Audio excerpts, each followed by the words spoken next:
I've known Anna since we were in high school. We are part of a group of 5. Now we hang out as families for Christmas, birthdays, Easter, etc. It has been like this for over 10 years.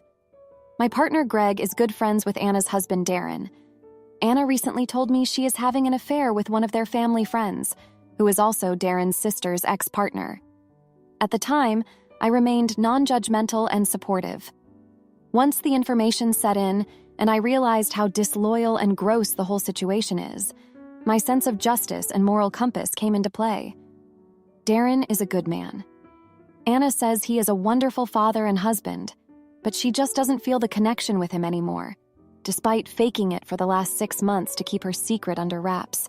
I knew keeping this from Greg might backfire on me. If he found out I also hid the secret, so I told him. He is shattered for his mate, and it is eating at him. I've told Anna that Greg knows. She's pissed at me for the betrayal, expecting me to take it to my grave. She knows they're catching up soon, and Greg plans to tell him. Anna has not asked for a separation because they have an overseas trip coming up in October. She has told me financially that she can't leave, keeping in mind she regularly gets expensive treatments like Botox and takes steroids to look her best. We want to tell Darren about her affair in 2 weeks. Will we be the jerks? Side note, some have asked why we are waiting. Greg works away, he is home in 2 weeks, closer to 1.5 weeks now, but feels like due to the nature of the conversation, it should be in person. He knows Darren will be very upset, possibly angry, and wants to be here to support him in those initial moments. I feel like I should also mention that there are kids involved. Do we tell him via text sooner? Now for an update. Some great advice here. Let's clear some things up. They have always had separate bank accounts. They do not join money and never have, specifically because of how she spends money. They both work and put in a percentage of how much they earn into the home. She does not have access to his money and will not be able to clean it out in the 2 weeks. I know for a fact that he keeps a very close eye on the credit cards. While we were away and she was buying unnecessary things like clothing, she made sure to only use her card, not the credit. She says he will question her about it since they're trying to pay off the house and save for the trip to Bali. We are in Australia, and laws are different. Things will more than likely be 50-50ths financially. Greg can't quickly fly or drive back from work. It's a 13-hour drive one way and $600 plane fare. He is fly in, fly out, and cannot leave until rest and relaxation begins. While we all live in the same state, Australia is pretty big. She told me directly that she would want the kids to be 50-50. Anna has never liked kids, and while she loves her own, I think the thought of having them full-time sounds like a walking nightmare to her. The person she is having an affair with has lunch with her locally sometimes, while she is on a lunch break from work. They have run into acquaintances multiple times. He comes for family dinner twice a week. The kids have caught Anna sitting on his lap before while Darren is not home. He comes over when Darren is on night shift, while the kids are in the home. Anna has apparently been able to cover up by telling the kids she does his injections, and that it's private, so she administered them behind locked doors. He is also on steroids, and she is a nurse. Darren did ask if I thought she was cheating back in January due to her intimacy drive suddenly becoming very heightened. At the time, I thought it was because of a recent surgery she had.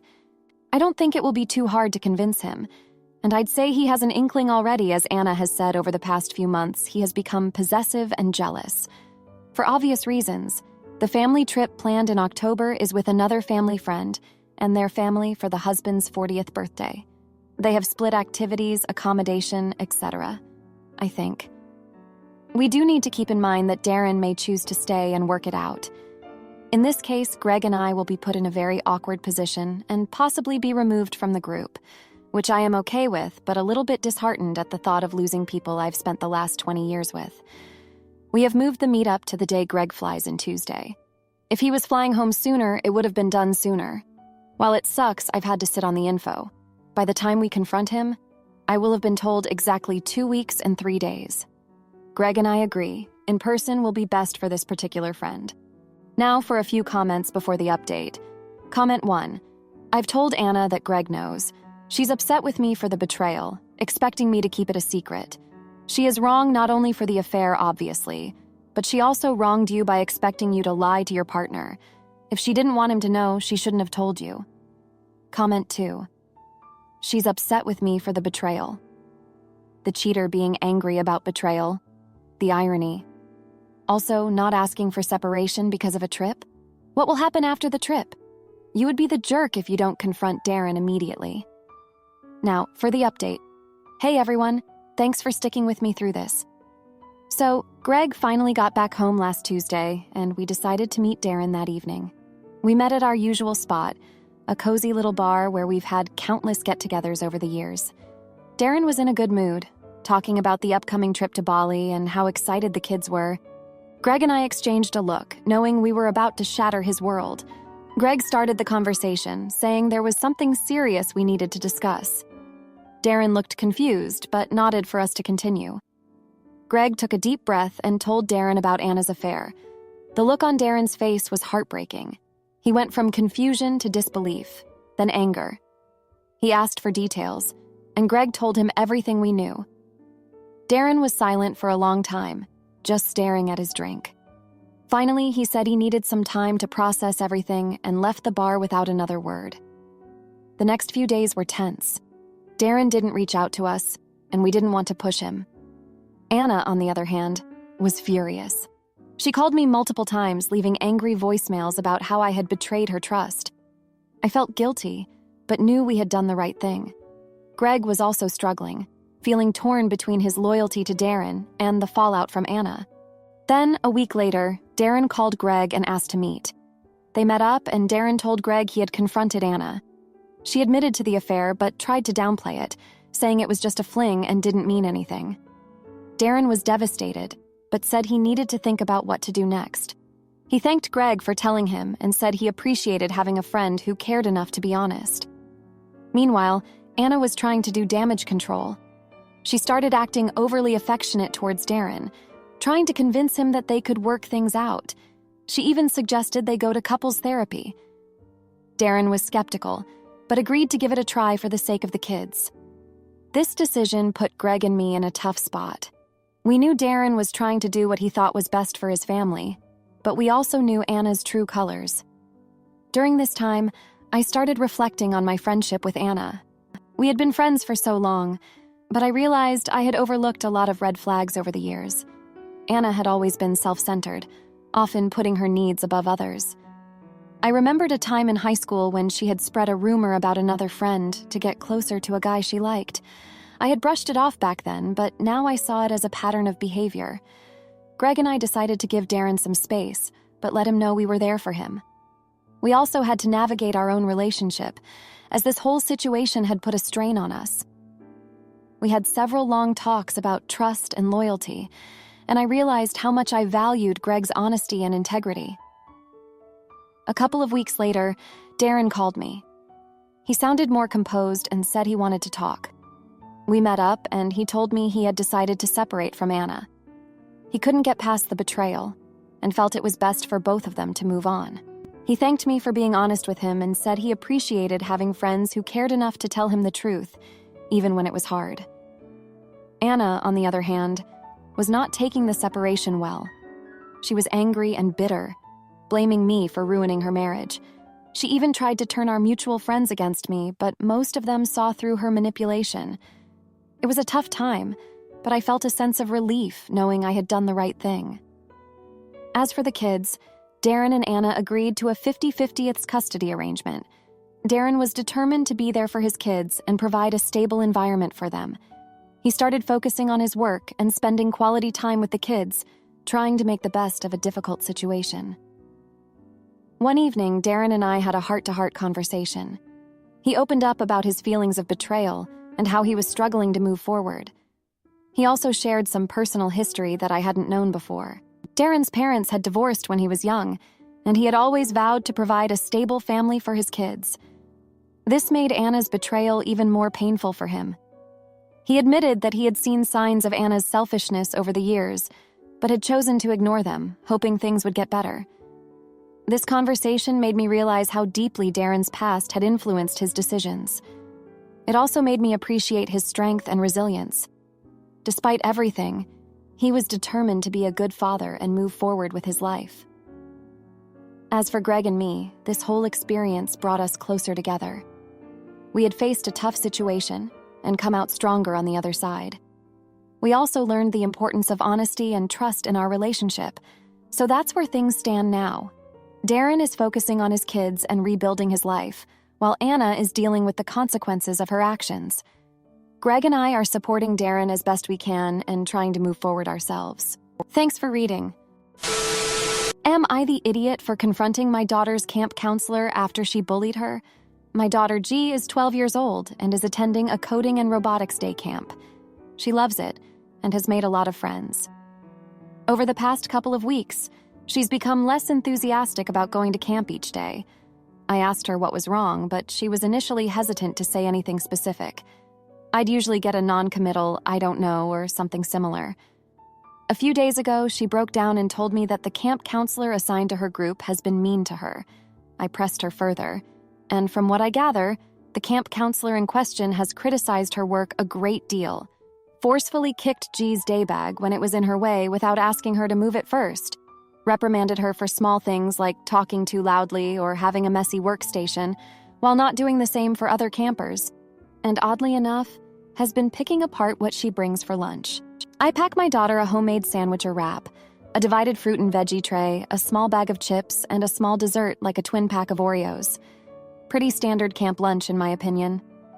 According to G, the camp counselor has branded her meal unhealthy and said something about there being a camp policy against junk food. The camp counselor does not do this to any other kids, and I have found 0 rules against junk food in the online handbook parents were given. Obviously, this can't continue, so when I brought her in this morning, I asked to speak to the camp counselor.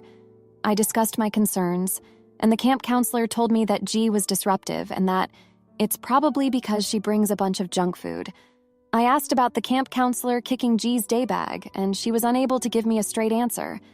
I asked if any other counselors could confirm G's disruptive behavior, and it seemed to fluster her. Again, no direct answer. By that point, I was getting frustrated with her non-answers and asked why she had a problem with the lunches that I bring G. The more I asked, the more standoffish and condescending she seemed to get. The camp counselor said that I shouldn't be sending G with empty calories and reiterated her line about the camp having a rule against junk food. My tolerance for nonsense had pretty much been reached, so I told her calmly but firmly that I am her mother, not her. She is a camp counselor, not a nutritionist. She's there to make sure that G and the other kids have a fun and safe time, and I suggested that she stick to her role as a camp counselor. I told her that if I hear anything more about G feeling picked on or unwelcome in her presence, that I will be speaking with her superior. I told a couple of friends about this to blow off some steam, and they told me that I was too harsh and that I acted like a Karen. I hadn't gone in looking for a fight, but the way the camp counselor spoke to me and about G really rubbed me the wrong way. Am I the idiot? Now for an update. First of all, thank you to everyone who took time out of their day to provide a judgment and/or advice. G just got home from camp and told me that she was cornered by the camp counselor and given a long-winded lecture. According to G, it lasted for about 20 minutes, in which the camp counselor half apologized, but also spent most of that time justifying why she felt that way. Not only did the camp counselor needlessly take G aside from a beloved activity that I paid quite a pretty penny for her to participate in, for no good reason, but she's clearly not willing to lay off her strange hang-ups around my daughter. I was also told by G that plenty of other kids have junk food and even energy drinks, iced coffee in their lunches, but none have been given any grief about it. I'm currently fuming, so I plan to wait a few hours for the initial rage to subside before I write a firm email to the head of the camp. This is not the kind of experience that I wanted my daughter to have, especially not with a hobby that she could one day turn into a fulfilling career. I'll be damned if I let some barely out of high school teenage mean girl dim my daughter's shine or sour her passions. I'll be requesting that either G is moved to a different group and the camp counselor has no further interaction with her or a full refund. Thankfully, it's the start of the weekend and there's no camp until Monday. We have annual passes to a local water park, and I think I'll surprise her with a little trip tomorrow to get both of our minds off this mess. Now for a few comments before the update. Comment 1. Not the idiot. It's obvious this counselor has an issue, and instead of discussing the supposedly disruptive behavior and food issue with you, she decided to bully your daughter. You are never a Karen or whatever other insult people like to throw around when you are defending your child against an adult bully. Comment 2. Not the idiot. You were advocating for your daughter and addressing valid concerns about how the camp counselor was treating her. Standing up for your child doesn't make you a Karen. It makes you a caring parent. Now for the update. Hey everyone, thanks for all your comments and support. So after the weekend at the water park, which was a blast and much needed, I decided to send that email to the head of the camp. I laid out everything that had happened, from the camp counselor's behavior to the unjustified lecture G received. I requested that G be moved to a different group, or that we get a full refund. I was pretty anxious about the response, but I knew I had to do something to protect my daughter. On Monday morning, I got a reply from the camp director. They apologized for the situation and assured me they would look into it. They promised to get back to me by the end of the day. I felt a bit relieved, but still worried about how G's day would go. I decided to drop her off myself and have a quick chat with the director in person. They seemed genuinely concerned and promised to keep an eye on the camp counselor. When I picked G up that afternoon, she seemed a bit more cheerful. She told me that the camp counselor had been noticeably absent from her group all day. Instead, another counselor, who G said was much nicer, had taken over. I was cautiously optimistic, but knew this might just be a temporary fix. The next day, I received another email from the camp director. They had conducted a thorough investigation and found that the camp counselor had indeed been unfairly targeting G. They assured me that the counselor would no longer be working with G's group, and that they would be undergoing additional training. They also offered to move G to a different group with a different counselor, which I gladly accepted. G was thrilled with the change. Her new counselor was supportive and encouraging, and G quickly regained her enthusiasm for camp. She even started talking about some new projects she was working on and how much fun she was having with her friends. It was such a relief to see her happy again. However, the situation had some fallout. I found out through another parent that the camp counselor had been let go. Apparently, this wasn't the first time there had been complaints about her behavior. While I felt a bit bad that someone lost their job, I knew it was the right decision for the well-being of the kids at the camp. This whole ordeal got me thinking about why the camp counselor might have acted the way she did. I remembered a conversation I had with another parent a while back. They mentioned that the camp counselor had a tough upbringing and had always been very strict about health and nutrition. It seemed like she was projecting her own issues onto G, which was unfair and unprofessional. It didn't excuse her behavior, but it did help me understand where she might have been coming from. As for G, she seemed to bounce back quickly. She even made a new friend in her new group, a girl named Elle, who shared her love for coding and robotics. They started working on a project together, and G was excited to show me their progress every day. It was heartwarming to see her so passionate and engaged again. One evening, G and I were talking about the whole situation, and she opened up about how it had made her feel. She admitted that she had started to doubt herself and her abilities because of the camp counselor's constant criticism. It broke my heart to hear that, but I reassured her that she was talented and capable. We talked about the importance of standing up for yourself and not letting others bring you down. It was a valuable lesson for both of us. Looking back, I realized that this experience had brought G and me closer together. We had always been close, but going through this ordeal together had strengthened our bond. It also made me more aware of the importance of advocating for my child and not letting anyone undermine her confidence. As the camp session came to an end, G was sad to say goodbye to her new friends and counselors, but she was also excited about the future. She told me she wanted to continue exploring coding and robotics and even mentioned wanting to join a club at school. I promised her that we would look into it and support her in any way we could. In the end, the situation had a positive outcome. G regained her confidence and passion, and I learned the importance of standing up for my child. It wasn't an easy journey, but it was worth it to see G happy and thriving again. Thanks for reading and for all your support. Am I the idiot for refusing to get back with my serial cheater ex-wife, despite her begging and causing scenes at my workplace? My now ex-wife and I divorced roughly 6 months ago. Recently, she has been asking me, rather frequently, to move back in, to do couples therapy, and if we can start dating again. I keep refusing to do any of the above. Now, to the reason we divorced, and why I'm not interested in getting back together. 6 years ago, she had her first affair. We had been married for 2.5 years. I decided to do what I thought was the right thing and tried to save the marriage. I went as far as accepting all the blame she placed on me for her actions. The following couple of years were rocky, but we managed to find some peace and mostly mend things. 2 years later, my father was diagnosed with cancer and eventually lost the battle. I spent the following months focusing on my marriage. I spent as much time with my father as I could and supporting emotionally my mother. Fast forward 6-8 months, and I noticed my wife started to withdraw, started acting differently, and started going out with friends a lot more than normal. I suspected she was cheating again, but I couldn't find actual proof. Flash forward to last fall. She comes back from a weekend with friends and says she wants a divorce. I agreed because things never were the same after the first affair, and she had been acting distant again and doing the same suspicious actions as before. Once we filed and the wheels were in motion, we had a lot of conversations about the previous years, and as suspected, she had been cheating off and on for the last 3 years. This brings us to the present, where I now know most of the truth and refuse to be with a serial cheater. She keeps saying that's not who she is as a person, that I'm giving up on her, and that she regrets everything she's done in the past. It's really messing with me mentally. I feel like a jerk for putting myself first for once, and I feel like I'm being selfish. I guess I'm just really looking for some unbiased opinions. Am I the idiot? To add, I can't keep up with all the comments here and honestly didn't expect this much interaction. I'm going to answer some common questions. 1. Why did I even post this? I guess I was having a bad day and second-guessing myself. Yes, I know how crazy that sounds. 2. Do we have kids? No kids.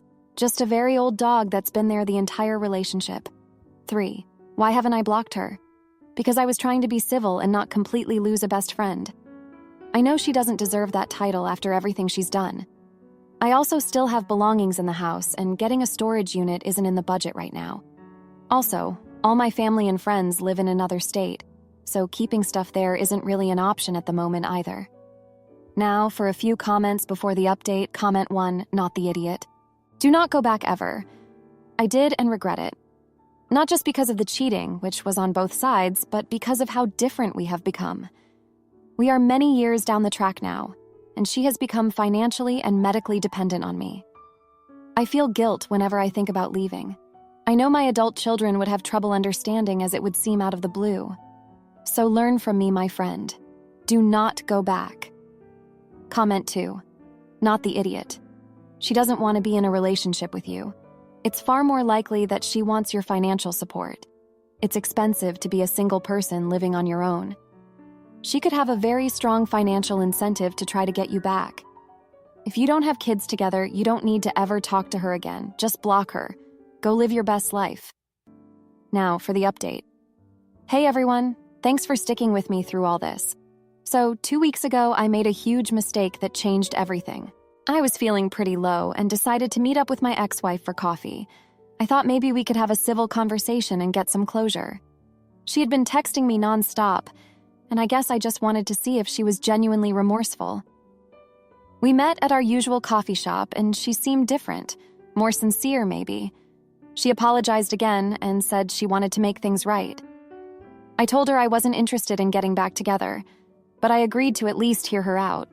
During our conversation, she mentioned that she had been seeing a therapist and was working on her issues.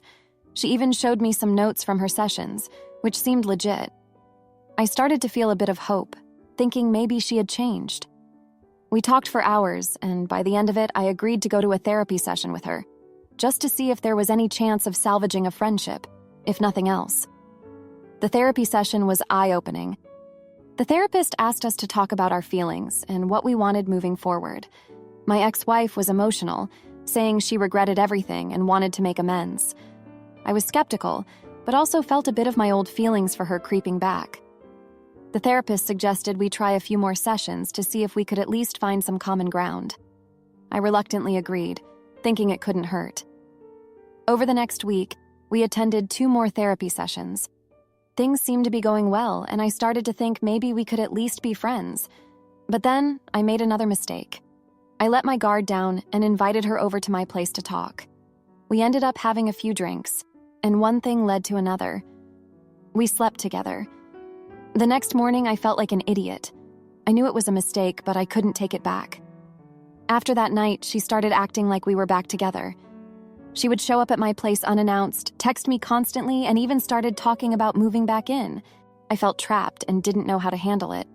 I tried to set boundaries, but she ignored them. It was like she thought that one night had erased all the years of pain and betrayal. Then, things took a darker turn. I found out she had been telling people we were back together and working things out. I confronted her about it, and she got defensive, saying she thought that's what I wanted. I realized I had made a huge mistake by letting her back into my life, even for a moment. The fallout was immediate. My mental health took a nosedive, and I started having panic attacks. I couldn't focus at work, and my friends noticed I was withdrawing. I finally decided to cut all ties with her. I blocked her number, deleted her from social media, and told her not to contact me again. It was brutal, but I knew it was the only way to move forward. In the midst of all this, I started reflecting on our past and realized there were red flags I had ignored from the beginning. When we first started dating, she had a habit of flirting with other guys, but I brushed it off as harmless. I remembered a time when we were at a party, and she spent most of the night talking to another guy. I felt uneasy but didn't say anything because I didn't want to seem jealous. Looking back, I should have trusted my instincts. I also thought about my own actions and how I had enabled her behavior. After her first affair, I took all the blame, thinking it would save our marriage. I didn't hold her accountable, and that set the tone for the rest of our relationship. I realized I had been too forgiving, too willing to overlook her flaws because I wanted to believe in the person I thought she could be. As I was dealing with all this, I got a call from my mom. She told me she had found some old letters my dad had written to me before he passed away. I hadn't seen them before because they were tucked away in a box in the attic. Reading those letters was like a punch to the gut. My dad wrote about how proud he was of me and how he hoped I would find happiness. He also mentioned that he had noticed how unhappy I seemed in my marriage and urged me to follow my heart. Those letters gave me the strength to finally let go of my ex-wife for good. I realized I had been holding on to a toxic relationship because I was afraid of being alone. But being alone was better than being with someone who constantly hurt me. I started focusing on myself, going to therapy on my own, and reconnecting with friends and family. But before I wrap this up, there's something else I need to mention. My ex-wife didn't take the breakup well. She started showing up at my workplace, causing scenes and making it difficult for me to focus. I had to get a restraining order against her, which was a painful and humiliating process. It felt like I was reliving the worst moments of our marriage all over again. So, that's where things stand now. I'm trying to rebuild my life, but it's not easy. The emotional scars are deep, and some days are harder than others. But I'm determined to move forward and find happiness on my own terms. Thanks for reading. If you liked this video, you'll probably like these too. Also, while you're here, please consider subscribing. It's your support that keeps this channel alive and allows me to make better and longer videos. Have a great day.